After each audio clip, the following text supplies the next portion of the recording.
नमस्कार India news digital के इस खास शो, खास मंच, ट्रेंडिंग टॉपिक पर दर्शकों आप सभी का स्वागत है। मैं हूं स्वाधीन तिवारी और मेरे साथ है मेरे वरिष्ठ सहयोगी बहुत ही सीनियर आलोक सर। आलोक सर, आज खबरों की दुनिया में जो मुद्दा सबसे ज्यादा छाया रहा है बजट। तो चर्चा की शुरुआत, लाइव चैट की शुरुआत हम बजट से ही करते हैं। कहा जा रहा है, कई तरीके की बयान और प्रतिक्रियाएं आ रही हैं कि एक तीर से कई निशाने मोदी सरकार ने, खास तौर पे मोदी 3.0 ने ये जो बजट निर्मला सीतारमण जी ने पेश किया, एक तीर से कई निशाने साधे गए। कई लोगों को जो कल तक नाराजगी की आहट मिल रही थी, उनको कहीं ना कहीं खुशी मिल चुकी है। सर, आप क्या कहेंगे इस बजट के बारे में? देखिए, निश्चित रूप से बजट का लक्ष्य यही होता है, कोई सरकार हो, और खास करके मोदी सरकार का तो लक्ष्य यही है कि सबका साथ सबका विकास। और जी। इसीलिए आप देखें कि पूर्वोदय की जो बात की गई, पूरब की तरफ, जी। हम पूरब वाले हैं, पूरब की हर जान की कीमत जानते हैं। अब गाना बहुत पुराना था, वो जमाना चला गया, इंदिरा गांधी युग में वो गाया जाता था, वो फिल्म का मनोज गाना था कुमार जी के गाने की बात कर रहे हैं जी। शायद आप। इसीलिए इसीलिए मैंने कहा कि हमारे दर्शक उसको याद करते हैं। तो पूरब की तरफ जो ध्यान नहीं जाता था, ये जी। ठीक है कि बिहार की मांग रही, उड़ीसा की मांग रही, जो बहुत पिछड़ा कालाहांडी, और बिहार आप सब हम सब जानते हैं और पहले भी जिन्होंने देखा। और जी। जी। इसीलिए पहले पूर्वोत्तर की बात तब ध्यान दिया गया था शुरू में, जब प्रधानमंत्री नरेंद्र मोदी आए, उस सम और पूरा पूर्वोत्तर राज्यों का जो ध्यान दिया गया। तो ऐसा नहीं, पूरब की तरफ पहले भी ध्यान था, लेकिन इस बार आप उसको ये कह सकते हैं कि आप गठबंधन है इसलिए कर रहे हैं। लेकिन गठबंधन है तो युवाओं के लिए कर रहे हैं, वो तो उससे भी बड़ा काम है जो। जी। और सबसे दिलचस्प बात ये है, अभी तक जितनी प्रतिक्रिया आई, पहला ये आ रहा है, कांग्रेस ने ये कहा कि ये तो हमारा ही है। तो ये तो हमेशा गाली दी जाती है, कहीं भी प्रतिपक्ष में तो गाली, मतलब ये कहा जाता है जैसे जी। जी। इससे थोड़ी आलोचना गाली हुई है। नहीं, एकदम सही कह रहे हैं। गाली दी जाती है, दिशाहीन बजट है, ये अतार्किक बजट है। सही कह रहे हैं, ऐसे विशेषण का प्रयोग किया जाता है। इसलिए हो सकता है शाम तक जब उनके कहीं बाहर से जो भी कनेक्शन है वहां से जब प्रतिक्रिया आएगी, या म्यूचुअल फलाना जो भी उनके इंटरेस्ट है कुछ जी। क्षेत्रों में। जयराम रमेश तो खुद ग्रामीण विकास के मंत्री रहे, लेकिन इस जी। बार आप देखिए कि ग्रामीण विकास पर 2.5 लाख करोड़, और कृषि पर 1 लाख, 1.5 लाख, 1,52,, मैंने 1 करोड़ 52 लाख करोड़। ये देखिए कि कितना बड़ा। मैं इसलिए कह रहा हूँ कि जयराम रमेश का नाम इसलिए ले रहा हूँ, सबसे बड़े प्रवक्ता वही है जो शायद थोड़ी देर बाद आपको प्रतिक्रिया अपने चैनल्स पर मिले। बिल्कुल, इसी बिल्कुल। स्थिति में वो, उनकी तो बड़ी बड़ी किताबें, उन्होंने जो भी डॉक्यूमेंट होते थे लिख देते, लेकिन ग्रामीण विकास पर तो काम किया नहीं। वो तो लड़ने में लगे हुए थे, सपना तो वही देखते थे, मनमोहन सिंह के बाद मैं ही प्रधानमंत्री कभी बन जाऊंगा, जी। राहुल जी। गांधी जी। ने जी। रास्ता छोड़ दे। बहरहाल मैं उस पर नहीं जाता, लेकिन मेरा मानना है कि सबका लिए, जो महिलाओं के लिए जो प्राथमिकता, जो लखपति दीदी की बात करते थे, मैं इसलिए चुनावी जो वायदे हैं, यदि निर्मला सीतारमण जी, एक तो कंटिन्यूटी हुई, पहले हम लोगों जी। को भी लगता था कि हो सकता है कि कोई और मंत्री बने, निर्मला जी को इस बार न बनाया जाए।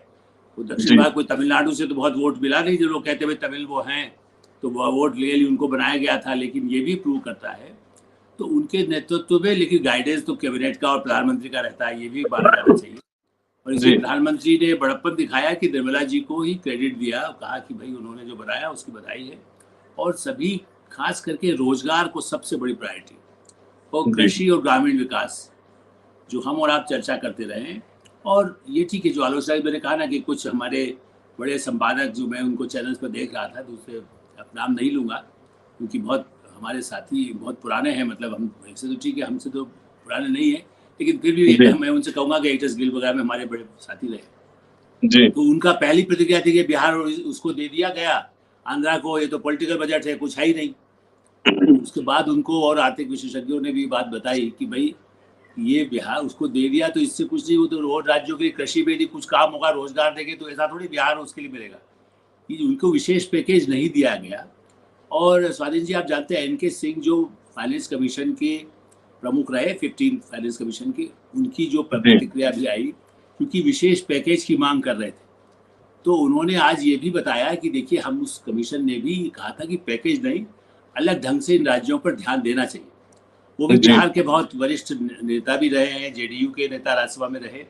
और मैं उनको जब वो बिहार सरकार में डायरेक्टर इंडस्ट्रीज थे, या जापान में भारत के उस समय रहे, उससे भी पहले कुछ समय के लिए, 1-2 वर्ष के लिए दूतावास में भी रहे, तो वो आर्थिक जो विकास है जिस समय भारत में नहीं हो रहा था, मैं राजीव युग की बात कर रहा हूँ, जी जी एनके सिंह जैसे वरिष्ठ, मैं इसलिए पॉलिटिकल प्रतिक्रिया या दूसरे उन सब से ग्रहण करके अपने दर्शकों को बताना चाहता हूँ कि वो तटस्थ थे। तो वो उनको तो ऑफर भी मिला था जो मैं जानता हूँ, लेकिन उन्होंने कहा नहीं भाई मैं इतना आप काम नहीं करना चाहता, वरना उनको यदि मोदी मंत्रिमंडल में हो सकता है जगह मिल जाती या उनके और किसी वरिष्ठ सलाहकार के रूप में वो रह सकते थे।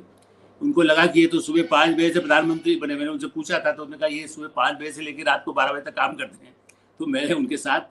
तो ऐसे जो तटस्थ व्यक्ति हैं उनका ये नहीं कि वो सरकार में भी है, लेकिन इस तरह से मुझे ऐसा लगता है कि इतना व्यापक बजट बहुत कम ऐसा आया जिसमें सभी वर्गों को, और जिसपे प्रतिक्रिया देने में तो ठीक है, अखिलेश जी प्रतिपक्ष के नेता है, उनकी पहली प्रतिक्रिया सबसे तीखी आई है कि देखिए जी वो पहले क्यों नहीं किया गया, या राकेश टिकैत जैसे लोग वो खाली सौदा करते हैं तो कह रहे हैं नहीं नहीं वो क्यों नहीं दिया गया, एमएसपी दे देते। खाली एमएसपी नहीं, लेकिन कृषि बाजार के साथ आप ही देखिए अब ये प्राइवेट सेक्टर को प्रोत्साहन में क्या होगा, जो उस कानून नहीं लाने दिया गया था, जिसका मुझे आज भी अफसोस है और मैं हमेशा इसकी चर्चा करता हूँ कि वो कानून, लेकिन अब दूसरे दरवाजे खोले गए। अब कहा गया है कि मंडी मतलब हाट के लिए भी मान लीजिए होगा, या ऐसे कृषि के क्षेत्र में वेजिटेबल का कैसे रखा जाए। आज आप और हम कह रहे हैं 120 रुपया टमाटर हो गया, देखिए लेकिन किसान को तो 2 रुपया मिल रहा है 120 में से भी, हो सकता है या बिल्कुल 4 रुपया भी नहीं मिल जहाँ से ला रहा है वो। अब ओखला मंडी में जहाँ चैनल का हम है उसके आप मंडी में जाके देखिए, वहाँ से उसके बाद 10 एक चौराहा निकल करके अगले जाइए तो भाव दूसरा है, और मंडी जी से भी जो किसान की तरफ चले जाएंगे गाजियाबाद के आगे तो दूसरा भाव है। तो ऐसी जी स्थिति में उसको कैसे संरक्षण किया जाए, जबकि पहले कानून में ये किया गया था कि प्राइवेट सेक्टर आपको घर से ले जाएगा और वही गोदाम बनाएगा। तो ये हुआ अरे फलाने को मिलेगा, कल स्वाधीन जी को यदि कमरा बनाने को दे दिया जाए तो कहीं देखिए आप पत्रकार थे, आपने ये मकान बनाया गरीब को रहने के लिए, तब तो आपका वेस्टेड इंटरेस्ट है। अरे भाई जी मकान बना करके यदि आपने अच्छे से अपना करवा दिया कि मैं जानता हूँ कितना बड़ा मकान चाहिए उसको प्लेट, तो उस तरह से उन मालिकों को या जिसके पास पैसा होगा वही लगा सकेगा। मैंने आपका नाम इसलिए है बिल्कुल कि कोई मैं उद्योगपति का नाम नहीं लेना चाहता, लेकिन जी यदि जी कोई उद्योगपति, एक उद्योगपति उससे पहले कांग्रेस रिजीम में आए थे बहुत बड़े, जिन दो का जी नाम वो लेते हैं उनमें से एक उनका नाम था, वो बेचारे, जबकि उन सरकार आज भी उनको गाली देते हैं, वो तो पूरा आकर के उन्होंने ले लिया था हरियाणा गुड़गांव के पास पूरा जी पैसा जमा होने के बाद कुछ साल तक जब नहीं होने दिया गया और सरकार ने कुछ नहीं किया तो वो वापस जी चले गए। जैसा जिसको कहते हैं इस तरह का सेक्टर, स्पेशली जो स्पेशल कैटेगरी वाला बना सकते हैं उस शहर को गुड़गांव सीज के पास डेवलप सीज करने की वगैरह बात की आप की। तो बात कर रहे जी हैं जी जी बिल्कुल। तो ऐसे योजनाओं के तहत रोजगार के जो सबसे बड़ी डिमांड चुनाव में थी, आप ये कह सकते हैं कि चुनाव को ध्यान में रख जो आया ध्यान में, लेकिन वो पहले भी थी। स्किल डेवलपमेंट मैं फिर से याद दिलाऊंगा, प्रणब मुखर्जी ने एक समय में 100 करोड़ रुपए रखा था जब कांग्रेस थी। उसके जी बाद चिदम्बरम साहब बने, अब उसको आरोप कह लीजिए, प्रमाण की बात नहीं, लेकिन उनकी मैं नहीं कह रहा हूँ उनके पास क्या गया नहीं गया, लेकिन स्किल डेवलपमेंट वाले जो कॉरपोरेशन था उसमें इतना घोटाला हुआ। एक साउथ के ही व्यक्ति उसमें थे जब चिदम्बरम साहब आए, तो ये चले गए, और जब जी वो आए तो उसने इतना घोटाला किया था। बाद में जब ये सरकार आई, मोदी सरकार, उन्होंने स्किल डेवलपमेंट के इलाके में बहुत काम किया। इसलिए इस जी बार जो कहा गया है उसमें साथ साथ एजुकेशन और स्किल शब्द इस्तेमाल किया है। आप देखेंगे तो आप शिक्षा किस लिए हो, और नई शिक्षा नीति जो 2020 में प्रधानमंत्री नरेंद्र मोदी ने अनाउंस किया, कई वर्ष विचार विमर्श करके, पहले 2014 में आने के बाद, और बड़े हाई लेवल कमेटी ने कई पूरे देश भर में हजारों लोगों से बात किया, इकट्ठा किया, वो शिक्षा नीति अब इम्प्लीमेंट लगभग 1 साल से, अब इस साल से शुरू हो रही है। जी तो एक तरफ स्किल डेवलपमेंट जो पहले से कर रहे हैं, और दूसरा नई जो योजनाएं अब जो दी गई कि 1 लाख, आप देखिए कोई भी कंपनी, 500 कंपनियां, मुझे अभी वैसे लोग पूछ रहे थे कि हो सकता है इंडिया न्यूज ITV ग्रुप भी यदि कि देगा क्या, उनको भी मिल सकता है 1 लाख वहां से। तो हमारे यहाँ नए प्रशिक्षण के लिए आपके पास जो डिजिटल में लोग आते हैं, यदि जी उनके लिए उसका 1 लाख रुपए इनिशियली मिले, लेकिन हाँ काबिल लोग मिले। जी आज सुबह हमारे साथी मतलब इंग्लिश के ऋषभ गुलाटी जी ने एक बात कही कि हमें लोग मिलते नहीं हैं, जी क्योंकि ऐसे शिक्षित प्रशिक्षित हो, मतलब थोड़े से हो जो ठीक से जाने। हमारे यहाँ लाइन जी लगी, हम लोग लेना चाहते हैं लेकिन लोग नहीं मिलते। तो अब यदि 1 लाख रुपए आपको मिला कि चलिए ट्रेनिंग भी देगा, थोड़ा सा काबिल है लड़का और वो काम कर सकता है, तो रोजगार जी की शुरुआत हो गई। फिर कौन निकालता है?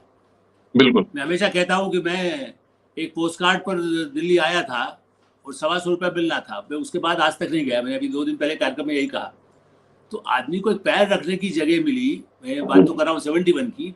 जो आज आप बताइए, हम तो उस समय जिसको कह सकते हैं कि 1,500 रुपए के लिए आ गए। 1,500 नहीं, सॉरी, उस समय तो 150 में बता दूं, 1,500 तो बहुत बाद में हुआ। तो मेरा मतलब है कि उसको सोच करके कि ठीक है, हम पैर रखने को देंगे तो हम कर लेंगे कुछ काम। आज जी यदि किसी युवा को जो अच्छा और पढ़ा लिखा भी है, थोड़ा सा काम सीख भी ले और उसको सीखने के दौरान हो तो रोजगार कंटिन्यू करेंगे, क्योंकि लोग नया क्यों ढूंढेंगे। वरना जी होता क्या, 6 महीने आप क्या कुछ किया, फिर भाग जाएगा, जो काम ही नहीं आएगा या बेकार हो जाएगा। तो ऐसी जी स्थिति में सरकार ने 500 कंपनियों के लिए प्रावधान किया। उसमें पब्लिक सेक्टर के लोग भी हो सकते हैं, ऐसा नहीं कि कल प्राइवेट कंपनी करेगी। ये अपने आप में एक अभिनव स्कीम है, जिसका मैं शुरू से ही, चूंकि मैं जर्मनी में रहा हूँ तो वहाँ इसको फोक से शूले उसका ही शब्द था। मैं जहाँ जी जर्मन सीखने जाता था, वहाँ लोग कारीगर बन रहा है, कोई कुछ और काम सीख रहा है। वो स्किल डेवलपमेंट का concept, I am talking before 80s। तो इसलिए मेरा तब से मैं कहता था कि ऐसा भारत में, तो बाद में वो शुरू हुआ लेकिन वो कुछ हुआ नहीं। राजीव प्रताप रूडी मंत्री बने, उन्होंने कितना जैसा ऑफिस बनाया चाणक्यपुरी में, काम जी शुरुआत हुई। बाद में ठीक है, मंत्रालय बदला, उनका पार्टी अलग, काम उनको दिया गया। लेकिन वो मोदी सरकार ने जो शुरुआत की,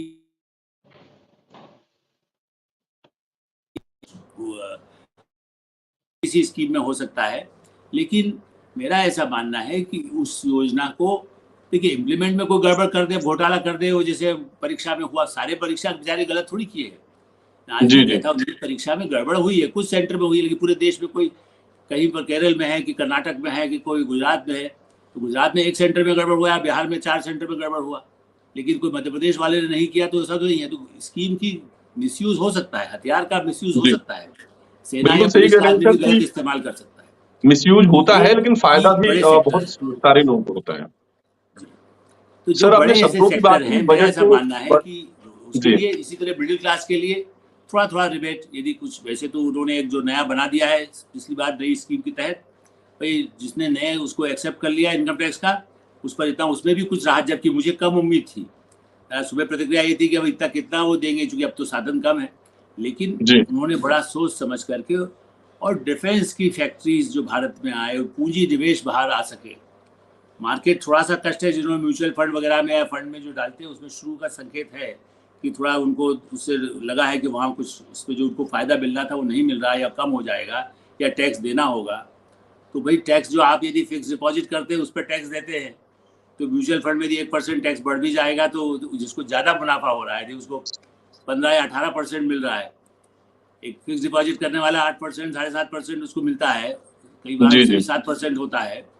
ऐसी स्थिति में यदि कोई 15 या 20% जिसको मुनाफा मिल रहा है, उस पर यदि कोई टैक्स लगता है, इसी तरह से मकान, हाउसिंग की 3 करोड़ लोगों के मकान यदि बनाएंगे, किसको जॉब मिलेगा।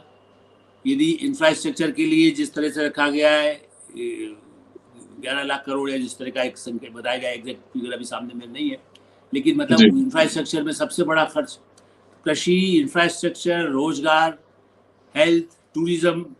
नहीं, आप सही कह रहे हैं तो सर कि सरकार ने हर उन जरूरी क्षेत्रों को बजट दिया है।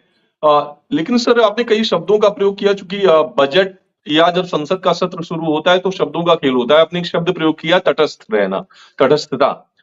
इसी से जुड़ा 2 शब्द है कि अडिगता और सक्रियता। इन्हीं 3 शब्दों के इर्द-गिर्द मेरा ये सवाल है कि जब मोदी 3.0 आई, चूंकि जिस तरीके से माना जा रहा था उन्हें बहुमत नहीं मिला, फिर भी सरकार अस्तित्व में आई। सरकार 2 दलों के साथ, संगठन के 2 दलों के गठबंधन के साथ अस्तित्व में आई। उसके बाद से ही विपक्ष की तरफ से आज तक ये माना जा रहा है कि ये सरकार अल्पमत की सरकार है, बहुत कम चलेगी। जो संसद का पिछला सत्र था, उस दौरान विपक्ष ने अपने आक्रामक रुख से काफी हद तक ये करने की भी कोशिश की। लेकिन मेरा इससे ही जुड़ा एक सवाल है कि अगर मोदी सरकार 1, मोदी सरकार 2 और मोदी 3.0 तीनों कार्यकालों को देखा जाए, तो ये सरकार, विशेषतौर पे प्रधानमंत्री नरेंद्र मोदी जी, वित्त मंत्री के पद पे निर्मला सीतारमण जी रहते हुए, इस सरकार ने अपनी सोच, अपने विचार और अपनी सारी चीजों को पिछले टर्म की ही तरह इस बार के बजट में भी किया। जैसे कि एक मेरे पास उदाहरण है कि भले ही विपक्षी गाना गा रहा है, विपक्ष का ये कहना है कि संगठन को साधा गया, गठबंधन को साधा गया, बिहार को राजनीतिक चश्मे की भी, सियासी बुड़ागड़ित की वजह से बहुत कुछ दिया गया। लेकिन बजट के बाद ही बीजेपी सरकार के मंत्री हैं गिरिराज सिंह, उनकी प्रतिक्रिया आई और उनकी सही भी है। बिहार को जब कभी नीतीश कुमार अभी कुछ सालों पहले ही जब विपक्ष में हुआ करते थे, एनडीए में थे, अलग सरकार थी, तब भी बीजेपी की सरकार, केंद्र सरकार 1 लाख करोड़ से ज्यादा का बजट बिहार में खर्च कर चुकी है। अगर सरकार तब वो इतना बजट खर्च कर रही थी बिहार में, अगर अब इतना कर रही है, तो जाहिर सी बात है ये सियासी चश्मा तो नहीं है, पहली बात। दूसरी बात, इस बजट ने ये साबित कर दिया कि ये सरकार कहीं भी गठबंधन को साध कर रखने में सक्षम जरूर है, लेकिन ये सरकार उतनी ही सशक्त है जितनी की पहले हुआ करती थी। तो जो विपक्ष का आरोप है कि ये सरकार अल्पमत में है, ये सरकार जल्दी गिर जाएगी, राहुल गांधी जी बड़े जोश हाई तरीके से चल रहे हैं, उनका भी बयान आएगा, प्रतिक्रिया आएगी। उन दावों में और सरकार की कार्यशैली में क्या अंतर है, क्या सच्चाई है आपके हिसाब से? देखिए, मैं तो मानता हूँ कि यदि आप बहुत एक आत्मविश्वास वाला प्रधानमंत्री हो, दुनिया के जी। देशों में बहुत कम है। आप देखिए, वहाँ भी वैसे 2 टर्म ज्यादा राष्ट्रपति नहीं रह पाते हैं अमेरिका में। ब्रिटेन जी। में भी वैसे थेचर का पीरियड आप कह सकते हैं, बाकी 10-10 साल 5 साल लोग प्रधानमंत्री रहे हैं डेमोक्रेसी में। एक जर्मनी में कुछ समय ऐसा हुआ जब वो 10 साल के आसपास रही पिछली चांसलर। राष्ट्रपति फ्रांस में बदलते रहे हैं। तो इसी स्थिति में भारत में एक तो स्थायी उनका होना, और ये मैं इसीलिए मुझे तो, और कल भी हमने चर्चा की थी कि राहुल जी या अखिलेश जी जो कहते हैं वो पब्लिक परसेप्शन के लिए कुछ कहे, लेकिन सही बात यह है कि गठबंधन की सरकार, मैंने आज भी कहा कि सुबह गुलाटी जी से अपनी बात हो रही थी न्यूज़ एक्स पर भी, सो मेरा ये कहना था कि मैंने नरसिंह राव जी के समय की गठबंधन की सरकार देखी। ठीक है, उनको छोड़ दे, देवगौड़ा के समय में कैसा हुआ, चरण सिंह तो 1 साल पीछे बहने के लिए आए, लेकिन ये है कि नरसिंह राव के समय कांग्रेस की सरकार 5 साल चली और वो गठबंधन की सरकार थी।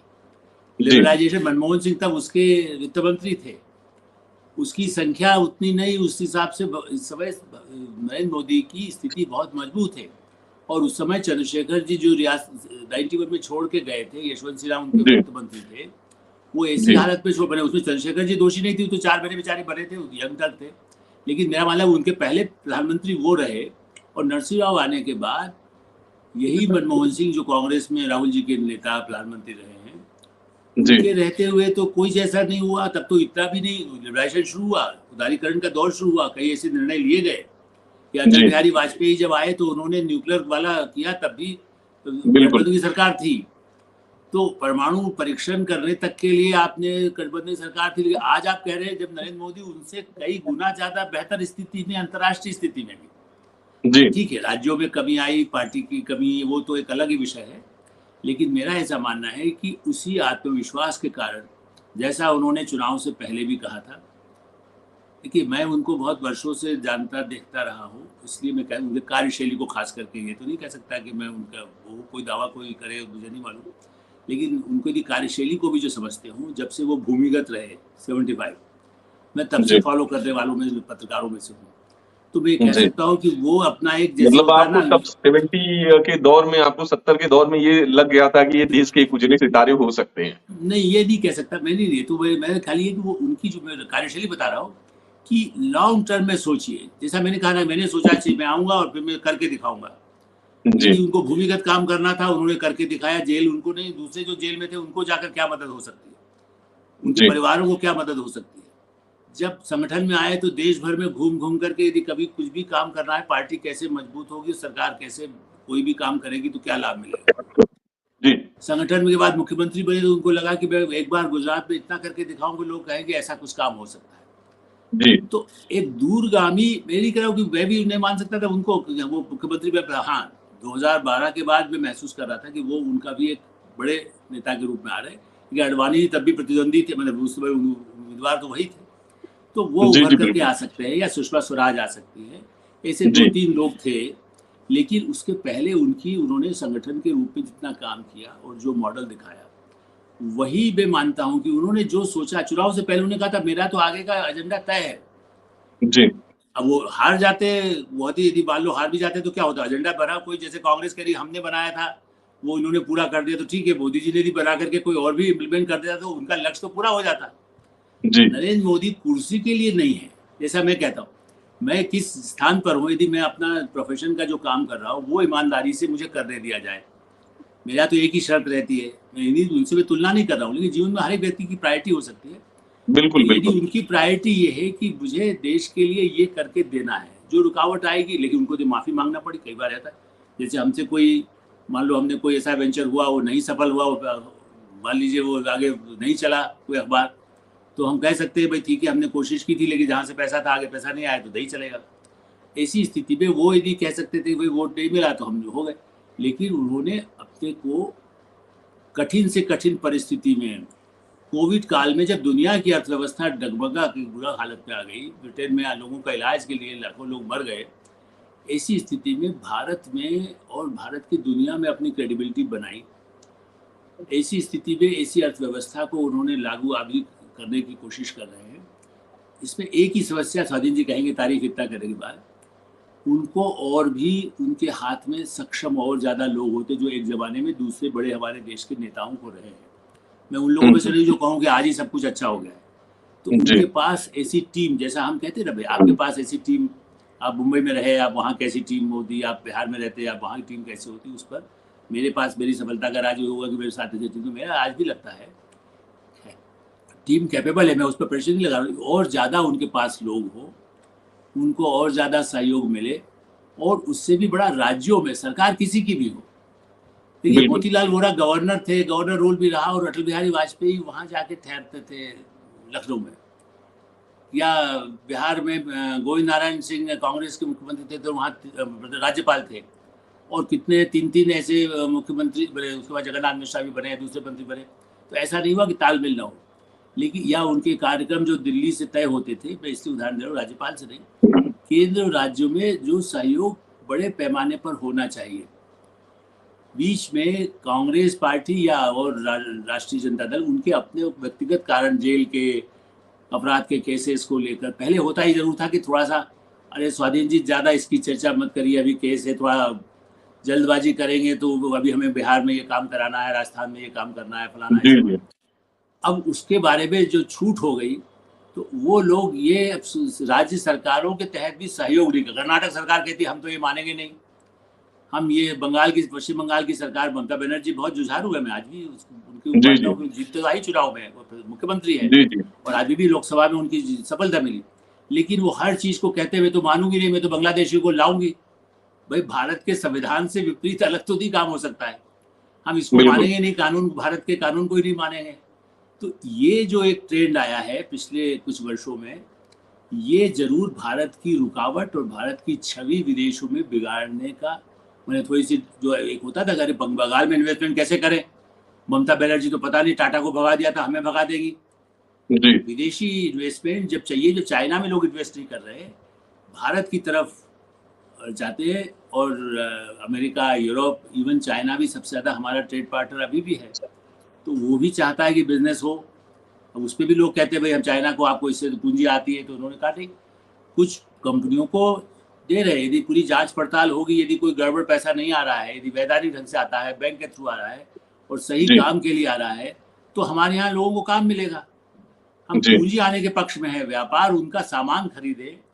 जिस सोलर के पैनल है, सोलर की कितनी बड़ी स्कीम मोदी सरकार ने बनाई, और अभी भी गरीब आदमी भी घर में लगा लेगा, तो आज इस पर अनाउंस किया ना कि उसको 300 यूनिट तक तो उसको फ्री हो जाएगा, जब उसके लिए उसको ग्रांट दी जा रही है बड़े पैमाने पर। 14 लाख अप्लाई कर चुके, 1 करोड़ की स्कीम है, 1 करोड़ लोगों को घरों को देने वाले हैं।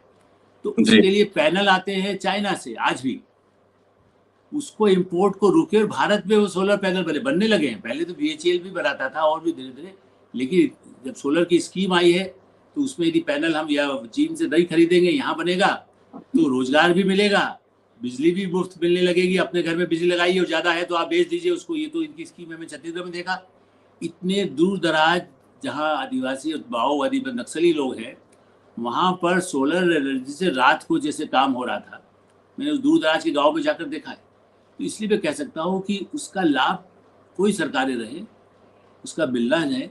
इस दृष्टि से जो योजनाएं हैं, उसमें यदि राज्य सरकारें सहयोग नहीं करेगी, अब जैसे आप किसी को रोजगार का काम, कंपनी चलेगी तभी तो रोजगार, आप वहाँ कहेंगे ना 1 लाख रुपये मिलेगा।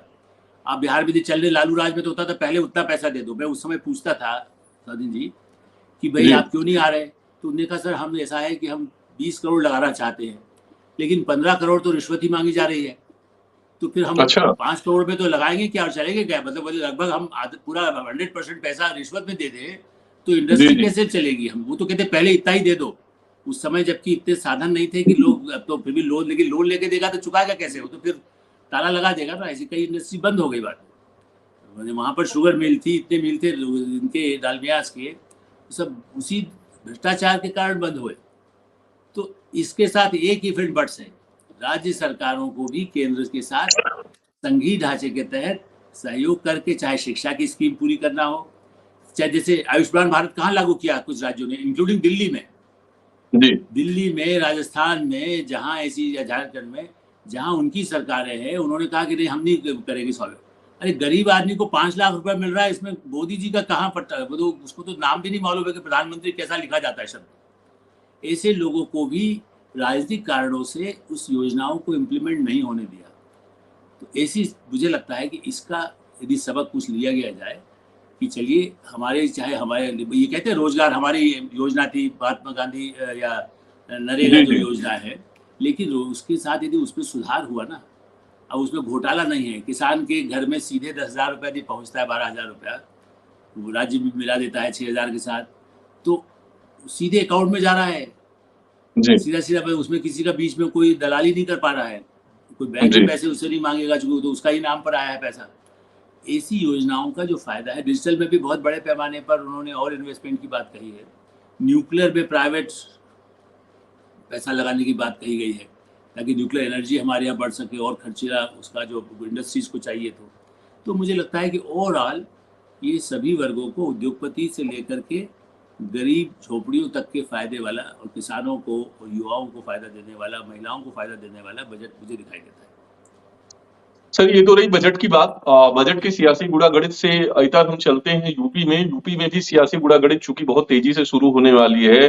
29 जुलाई को यूपी विधानसभा का सत्र आने शुरू होने जा रहा है। हमने पहले के योगी सरकार के दौरान देखा होगा कि बड़ी नोकझोंक और बड़ी सियासी बयानबाजी हमें देखने को मिली अखिलेश यादव और योगी सरकार के मंत्रियों के बीच और स्वयं योगी आदित्यनाथ के साथ। अब बात यह है कि जिस तरीके से गठबंधन धन को निभाने में अखिलेश यादव तो केंद्र की राजनीति में सक्रिय हैं, लेकिन यूपी को साधना उनकी मजबूरी ही नहीं, उनकी जरूरत भी है। ऐसे में यूपी विधानसभा में नेता प्रतिपक्ष की जो कुर्सी खाली हो गई है, अखिलेश यादव जी के लिए जो समझ में आ रहा है कि उनके लिए एक दोधारी तलवार है कि वो परिवार साधें या संगठन साधें। अंदर खाने से जुड़ी खबरें आ रही हैं कि दो धड़े पार्टी में बन गए हैं मुख्य तौर पे। जो एक तरफ उनके चचा शिवपाल यादव, जो पिताजी के करीबी और जो संगठन के माहिर खिलाड़ी माने जाते हैं, उनके पक्ष में है। दूसरा धड़ा ये बात कह करके उनके विरोध में है कि शिवपाल यादव अच्छे वक्ता नहीं है। सदन में अच्छे वक्ता, त्वरित वक्ता की भी जरूरत होती है। हाजिर जवाबी की बात एक तरीके से मानी जा रही है। इस आधार पर शिवपाल यादव जी का नाम काटा जा रहा है और संगठन में दलित चेहरा, पीडीए और तमाम बातों को लेकर के शिवपाल यादव को किनारे करके दूसरा धड़ा एक नए नाम की तरफ जा रहा है। ऐसे में अखिलेश यादव, जो कि पहले परिवार की नाराजगी, संगठन की नाराजगी झेल चुके हैं पहले के चुनाव में, और कमोबेश 2024 का जो रिजल्ट है वो उन्होंने सबको साध करके उस रिजल्ट को वो लिए और सफल वो हुए। ये माना जाता है कि संगठन को भी साधा उन्होंने, परिवार को भी साधा। ऐसे में अब अखिलेश यादव करेंगे क्या? संगठन और परिवार को कैसे साधेंगे अगर शिवपाल जी को मौका नहीं देते हैं नेता प्रतिपक्ष बनने का, या संगठन से किसी चेहरे को लाते हैं? आप क्या कहेंगे इस पे? देखिए स्वाधीन जी, जैसा मैंने कहा कि जो वो तो अनुभवी नेता है, मुख्यमंत्री भी रहे हैं, और वो हो सकता है मोदी जी की तरह दूरगामी तो नहीं सोचा उन्होंने, इसीलिए तो चाचा से पहले झगड़ा हुआ, मुलायम सिंह जी के रहते हुए हुआ था। बाद जी जी में मुलायम सिंह जी के न रहने के बाद यदि वो लोकसभा का चुनाव लड़ने आए, तब तो उन्हीं को तय दिमाग में बना लेता है ना आदमी। यदि मैं जी संसद में चला जाऊंगा, और उनकी पत्नी भी, डिम्पल यादव जी भी आ गई संसद में, तो वो यदि खुद यहाँ आएंगे तो ऐसा नहीं कि ये आज संकट आज आ गया है, ये तो हम और आप चूंकि टीवी की चर्चा के लिए आवश्यक हो गया कि भाई करें अब क्या होगा, परिवार में झगड़ा। कुछ आपस की अंडरस्टैंडिंग के साथ पूरे परिवार को उन्होंने टिकट दिया, जिसकी आलोचना हुई है कि उन्होंने जी 5 टिकट दे दिए अपने ही परिवार को, उनके बेटे को भी दे दिया, इनके बेटे को भी दे दिया, उसको भी दे हाँ, दिया। चाचा को भी, भतीजे को, सबको साथ लिया उन्होंने। ये उस मामले में कुछ उनकी समझदारी, उसका क्या परिणाम आएंगे मैं नहीं कह रहा हूँ। समाजवादी इतना आसान नहीं है जीतना, बीजेपी और मोदी जी क्या शांत बैठेंगे।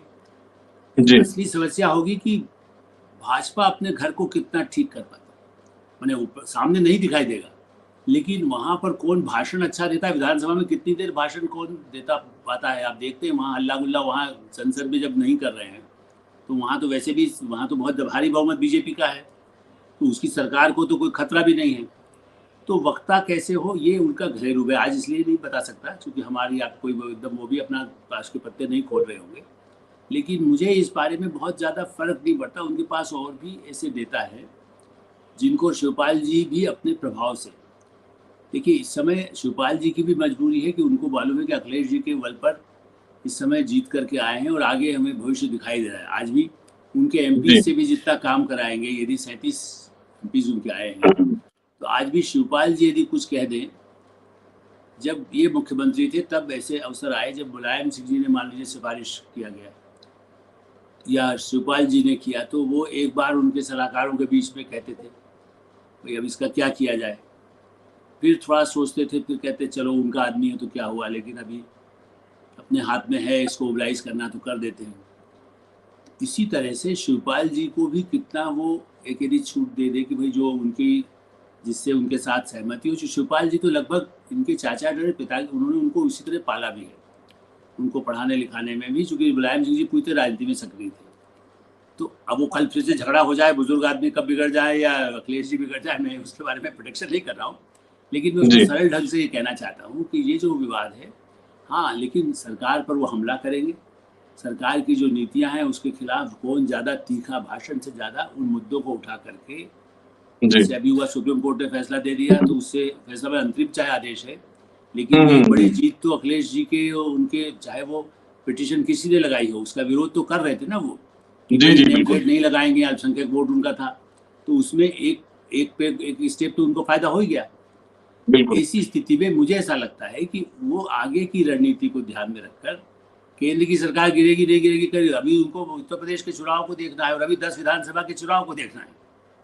उसमें अखिलेश जी परिवार को साथ लेकर के जब लोकसभा में 37 जीत सकते, तो 10 में से कितनी सीट वो जिता के ला पाए, और विधानसभा में ऐसे ऐसे मुद्दे जिसके बारे में बीजेपी के लोग ही जो आलोचना करते हों बंद कमरों में, उन्हीं मुद्दों को लेकर विधानसभा में सरकार को घेरें। तो मेरा ऐसा मानना है कि समाजवादी अपना घर ठीक करे, उससे पहले भाजपा को अपना घर ठीक करना होगा, क्योंकि जो कमियां हैं उसको कैसे दूर करें, कैसे बहुत ही कट्टरवाद से ला करके उससे पूरा चुनाव पिट चुके, उसी कट्टरवाद से यदि नहीं बचे तो उसके बाद 10 सीटें भी बचेगी कि नहीं, या 10 में से कितनी मिलेगी, उसमें अखिलेश जी को अपने आप फायदा, चूँकि कांग्रेस को बहुत ज़्यादा सीटें तो नहीं देंगे 10 में से, जी जो भी जी हमें जी सोचना है 4-5 या 2-4 जो भी जितना समझौता होगा, बल्कि कांग्रेस में इतना समर्पण शायद जो खबर आई है कि वो तो कहते हैं हमारे कैंडिडेट को आप ही अपना बैनर दे दीजिए चाहे, लेकिन हमारा आदमी खड़ा कर दें, तो वो एक जी अलग जी मुद्दा है। तो मुझे लगता है कि तात्कालिक मुद्दा अभी जिस तरह अंडरस्टैंडिंग है, अब शिवपाल जी को परिवार में जब मुलायम सिंह जी के समय जो झगड़ा था वो लगभग शांत हो गया है, इसलिए वो गुट वुट नहीं है, अखिलेश ही एक गुट है यदि आप उसको कहें। वहाँ जिनको भी वो, आप देखिए आजम खान को कंट्रोल कर लिया गया, जी जी शिवपाल यादव साथ में उनके परिवार के सदस्य को भी जोड़ लिया गया। ऐसी स्थिति में बहुत झगड़ा होगा ऐसा मुझे नहीं लगता। नहीं सर, बिल्कुल सही कह रहे हैं। 2017 का जब यूपी विधानसभा का चुनाव आया तो उस दौरान कई तरीके की बातें हुई। मैं चर्चा के आखिर में पूर्वांचल की एक कहावत जो आपने कही, वो पूर्वांचल की भाषा में कह करके मैं इस चर्चा को खत्म करूंगा। उसमें ये कहा गया, अखिलेश यादव के बारे में कई सारी बातें कही गई। नेताजी मुलायम सिंह यादव के बारे में पूर्वांचल में कहा जाता था कि नेताजी आई हैं, धोती उठाई हैं, कुल पिछड़ा घुस गई हैं। कहीं न कहीं ये सरकार और गठबंधन को साधने और जाति समीकरण को साधने की ये कहावत थी कि नेताजी आएंगे, अपना पहनावा उठाएंगे और कुल जो पिछड़ा वर्ग है वो मूल मोदी के जादू की तरह उनसे जुड़ जाएगा। अखिलेश यादव जब 2017 का परिणाम आया तो 22 का परिणाम आया तो ये माना जा रहा था कि अखिलेश यादव ने न संगठन को साधा, न परिवार को साधा और न जाति को साधा, इसलिए अखिलेश यादव करिश्मा नहीं कर पाए। 2024 का जो चुनाव है अखिलेश यादव की इसी बात का परिणाम है, जो प्रमाण है जो आपने कहा कि अखिलेश यादव ही सब कुछ है और अखिलेश यादव ने सब कुछ साध लिया है बखूबी। तो ये बिल्कुल आप सही कह रहे हैं। दिलचस्प, हालांकि चर्चाएं हैं, चर्चाएं उठती ही रहेंगी। अब देखने वाली बात होगी 29 जुलाई का वो दिन कि जब यूपी विधानसभा में सपा की अगुवाई कौन करेगा। खैर, ट्रेंडिंग टॉपिक के इस खास एपिसोड में कहने या मंच पर कहने, सर आपका बहुत बहुत शुक्रिया। कल फिर हम मिलेंगे कुछ और राजनीति से जुड़े जरूरी मुद्दों के साथ। Thank you.